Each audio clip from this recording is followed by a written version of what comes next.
নমস্কাৰ, মই ডক্টৰ দন্ত বিশেষজ্ঞ আৰু আপোনালোক সকলোকে মোৰ চেনেলৰ অন্য এটি ভিডিঅ'লৈ স্বাগতম জনাইছোঁ। বহুতে মোক সুধি থাকে যে বাইদেউ আমি কেতিয়া দাঁত চাফা কৰিব লাগে বা দাঁত চাফা কৰিলে মানে কিবা প্ৰব্লেম হয় নেকি, দাঁতবিলাক হিৰগিৰাই নেকি, দাঁত হিলে নেকি, বা দাঁত চাফা কৰি থাকিলে মানে দাঁতবোৰ ক্ষয় যায় নেকি, এনেকুৱা বিভিন্ন ধৰণৰ প্ৰশ্ন সুধি থাকে। আৰু বহুত পেচেণ্টে যেতিয়া ক্লিনিকত আহি এবাৰ ক্লিন কৰায় বা ক্লিনিং আৰু পলিচিং কৰাই দাঁতখিনি চাফা কৰায়, তেতিয়া সোধে যে বাইদেউ আমি আকৌ কেতিয়া চাফা কৰিব লাগিব, নাইবা কিমান দিনৰ মূৰে আমি দাঁতখিনি আমাৰ চাফা কৰি থাকিব লাগে, বা আমি দাঁত কেতিয়া চাফা কৰিব লাগে, এনেকুৱা বিভিন্ন ধৰণৰ প্ৰশ্ন সুধি থাকে। গতিকে এই প্ৰশ্নটো যদি আপোনাৰ মনতো আছে তেতিয়াহ'লে কি কৰিব লাগিব, সেই সকলোবিলাকৰ বিষয়ে জানিবলৈ ভিডিঅ'টো শেষলৈকে স্কিপ নকৰাকৈ চাই থাকিলে গোটেইখিনি কথা আপুনি ভালদৰে বুজি পাব। তো আটাইতকৈ প্ৰথমতে হৈছে আমাৰ দাঁতৰ চেকআপ, ডেণ্টেল চেকআপ আমি প্ৰতি 6 মাহৰ মূৰে কৰিব লাগে। আচলতে জন্মৰ পাছৰ পৰাই ধৰক যেতিয়াৰ পৰাই আমাৰ দাঁত ওলায়, যেতিয়াৰ পৰাই গাখীৰ খোৱা দাঁত ওলায়, প্ৰায় আমাৰ ধৰক 4 মাহৰ পৰা 6 মাহ, 4 বা 6 মাহৰ পৰা আমাৰ এটা কেঁচুৱাৰ দাঁত ওলাবলৈ আৰম্ভ হয়। আৰু তেতিয়াৰ পৰাই ধৰি আমি প্ৰতি 6 মাহৰ মূৰে এবাৰ হ'লেও, বছৰত এবাৰ হ'লেও আমি দাঁতৰ চেকআপ কৰিব লাগে, ডেণ্টেল চেকআপ কৰিব লাগে। তেতিয়া আপোনাৰ যিকোনো ধৰণৰ যদি দাঁতৰ কিবা প্ৰব্লেম থাকে ষ্টাৰ্টিঙতে গম পোৱা যায়, আৰু তাৰ যদি কিবা ট্ৰিটমেণ্ট যদি কিবা প্ৰব্লেম থাকে তেতিয়াহ'লে তাৰ ট্ৰিটমেণ্ট খুব সোনকালে কৰিব পৰা হয়। এতিয়া এটা কেঁচুৱাই দাঁত আপোনাৰ ধৰক যেতিয়া ওলায় তেতিয়া একেবাৰে প্ৰথমতে আপোনাৰ দাঁতৰ কোনো প্ৰব্লেম নহয়, কিন্তু কিছুমান বাচ্ছাৰ আপোনাৰ 1-1.5 বছৰৰ পৰাই দাঁতৰ বিভিন্ন ধৰণৰ প্ৰব্লেম, দাঁত পোকে খোৱা বা আগফালৰ দাঁতকেইটা ক'লা হৈ যোৱা,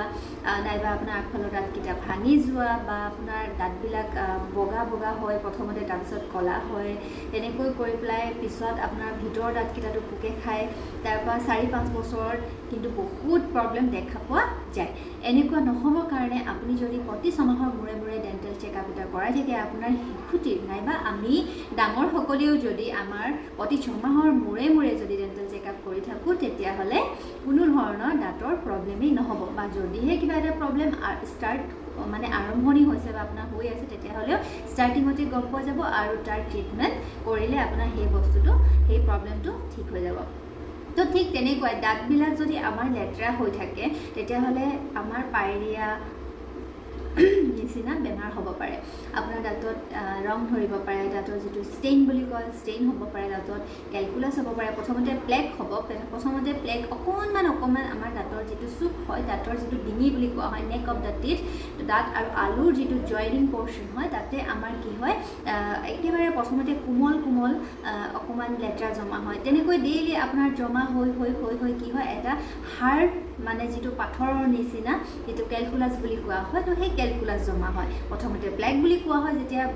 যিটো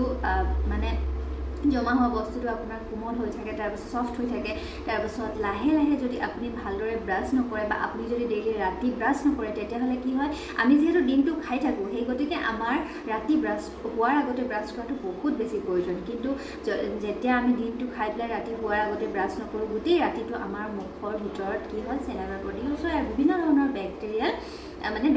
থাকে। তো সেই বেক্টেৰিয়াবিলাকে এটেক কৰি আমাৰ দাঁতত কি কৰে, পোকে খোৱাত, যিটো আমি সাধাৰণতে দাঁত পোকে খোৱা বুলি কওঁ, দাঁত পোকে খোৱা বা ডেণ্টেল কেৰিজ বা কেভিটি হ'বলৈ সহায় কৰে।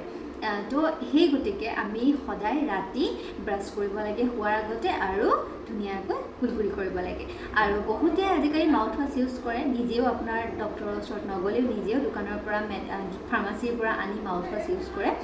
মাউথ ৱাছ ইউজ কৰিব পাৰে আপুনি, নাইবা আপুনি নৰ্মেলি যদি আপুনি মাউথ ৱাছ নাই আপোনাৰ ওচৰত, তেতিয়াহ'লে ঘৰতে আপুনি নেচাৰেল মাউথ ৱাছ তৈয়াৰ কৰি ল'ব পাৰে। তাৰ বিষয়ে অলৰেডি মই আগতে এটা ভিডিঅ'ত কোৱা আছে, কেনেকৈ আপুনি নেচাৰেল মাউথ ৱাছ ইউজ কৰিব পাৰিব। আৰু আটাইতকৈ আপুনি বেষ্ট মাউথ ৱাছ ঘৰতে আপুনি তৈয়াৰ কৰি ল'ব পাৰে কুহুমীয়া গৰম পানীত নিমখ মিক্স কৰি, যিটো আমি কাহ হ'লে বা চৰ্দি হ'লে বা ডিঙি বিষালে আমি গাৰ্গল কৰোঁ, ঠিক তেনেকৈ আপুনি ডেইলি শোৱাৰ আগতে ব্ৰাছ কৰি পেলাই গাৰ্গল কৰিলে আপোনাৰ আলুখিনি যথেষ্ট হেল্ডি হৈ থাকে। তো তেতিয়া আপোনাৰ পায়ৰিয়া হ'বলৈ কোনো ধৰণৰ চান্সেই নাই। তো সেইকাৰণে আপুনি যদি 6 মাহৰ মূৰে দাঁতখিনি চাফা কৰি থাকে, নিজে যদি সদায় ব্ৰাছ কৰে, তেতিয়াহ'লে 6 মাহৰ মূৰে গৈ এবাৰ যদি ডেণ্টেল চেকআপ কৰি আহে, তেতিয়া আপোনাৰ দাঁতত পায়ৰিয়া হোৱাৰ পৰা ৰক্ষা পোৱাৰ লগতে বাকী যিকোনো ধৰণৰ প্ৰব্লেমৰ পৰা আপুনি বাচি থাকিব পাৰিব আৰু যদি কিবা প্ৰব্লেম হয় তেতিয়া আপুনি ষ্টাৰ্টিঙতে গম পাব সেই গতিকে আমি প্ৰশ্নটো আচলতে দাঁত কেতিয়া চাফা কৰিব লাগে কিমান দিনৰ মূৰে মূৰে দাঁত চাফা কৰিব লাগে সেইটোৰ ওপৰত আছিলে তো মই আৰু কিবা কিবি কৈ দিলোঁ আপোনালোকক ধৰক লগতে সানু খাই থকা কথা কিছুমানো কৈ দিলোঁ আৰু আমি সাধাৰণতে দাঁতবিলাক প্ৰায় 6 মাহৰ মূৰে মূৰে এবাৰ ক্লিনিং আৰু পলিচিং কৰাই ল'লে ভাল হয় কিন্তু যদিও 6 মাহৰ মূৰে মূৰে কৰিব নোৱাৰে ক্লিনিং নকৰিলেও এটলিষ্ট এবাৰ ডেণ্টেল চেকআপ কৰাই ল'ব লাগে তেতিয়া আপোনাৰ দাঁতৰ যিকোনো ধৰণৰ দাঁতত পায়ৰিয়া হোৱাৰ পৰা দাঁতখিনি লেতেৰা হোৱাৰ পৰা বচোৱাৰ লগতে আপোনাৰ কি হয় দাঁতৰ অন্য প্ৰব্লেমৰ পৰাও আপুনি হাত সাৰি থাকিব পাৰিব তো আজিলৈ ইমানেই যদি আপোনালোকৰ ভিডিঅ'টো ভাল লাগিলে আৰু যদি কিবা হেল্পফুল নিচিনা লাগিলে তেতিয়াহ'লে ভিডিঅ'টো লাইক আৰু শ্বেয়াৰ কৰিবলৈ নাপাহৰিব আপোনাৰ ফ্ৰেণ্ডছ আৰু ফেমিলি মেম্বাৰক আৰু যদি আপোনালোকৰ কিবা ডেণ্টেল ৰিলেটেড প্ৰব্লেম আছে তেতিয়াহ'লে কমেণ্ট ছেকশ্যনত গৈ কমেণ্ট কৰিব পাৰে বা মোক অনলাইন যোগেও কণ্টেক্ট কৰিব পাৰে মই নাম্বাৰটো অলৰেডি দিয়া আছে ইয়াতে তথাপি এবাৰ কৈ দিছোঁ 7002828834 আৰু আপোনালোকৰ বহুতে মোক সুধি থাকে যে আপোনাৰ চেম্বাৰ ক'ত আছে মোৰ চেম্বাৰ বা মোৰ ক্লিনিক আপোনাৰ মৰাণত আছে ডিব্ৰুগড় ডিষ্ট্ৰিক্টৰ আপোনাৰ তিলৈ নগৰত আছে তিলৈ নগৰ মৰাণৰ ওচৰতে হয় আৰু আপোনালোকে গুগলতো লোকেশ্যন পাব perfect 32 dental care Tilai Nagar বুলি আছে perfect 32 dental care implant and orthodontic center Tilai Nagar Dibrugarh Assam তেনেকৈ দিয়া আছে আৰু আপোনালোকে যদি আৰু কিবা কনফিউজন আছে তেতিয়াহ'লে কমেণ্ট কৰিব পাৰে তো আজিলৈ আহিছোঁ আকৌ লগ পাম আপোনালোকক এটা নতুন ভিডিঅ'ত এটা নতুন টপিকৰ সৈতে তেতিয়ালৈকে আপোনালোক সুস্থ থাকক সবল থাকক তাৰে কামনাৰে আৰু যদি আপোনালোকৰ কোনোবাই প্ৰথমবাৰ মোৰ চেনেলটো চাইছে তেতিয়াহ'লে ছাবস্ক্ৰাইব কৰি ল'ব আৰু বেল আইকনটো ক্লিক কৰি পেলাই অল কৰি ল'ব যাতে মই দিয়া ভিডিঅ'ৰ নটিফিকেশ্যনবোৰ আপোনালোকে আগতীয়াকৈ পাই থাকে আৰু যাতে ভিডিঅ'বিলাক চাই কিছুমান নজনা কথা ধৰক জানিব পাৰে আৰু আজিকালি বহুত মানুহ কনচিয়াছ হৈছে সকলো লোকেই কনচিয়াছ হৈছে তেওঁলোকে ধৰক যিকোনো এটা প্ৰব্লেম হ'লে ইউটিউবত চাই বা ডক্টৰৰ ওচৰলৈ যায় গতিকে ময়ো আৰু অলপ আপোনালোকক সহায় কৰিবলৈ চেষ্টা কৰিছোঁ যদিহে আপোনালোকৰ দাঁতৰ কিবা প্ৰব্লেমত ভুগি আছে তেতিয়াহ'লে যাতে আপোনালোকে কোনো ধৰণৰ প্ৰব্লেম নোহোৱাকৈ তাৰ ট্ৰিটমেণ্ট কৰাই ল'ব পাৰে বা ডক্টৰৰ ওচৰত যাব পাৰে বা আপোনালোকে যদি আহিব বিচাৰে মোৰ চেম্বাৰতো আহিব পাৰে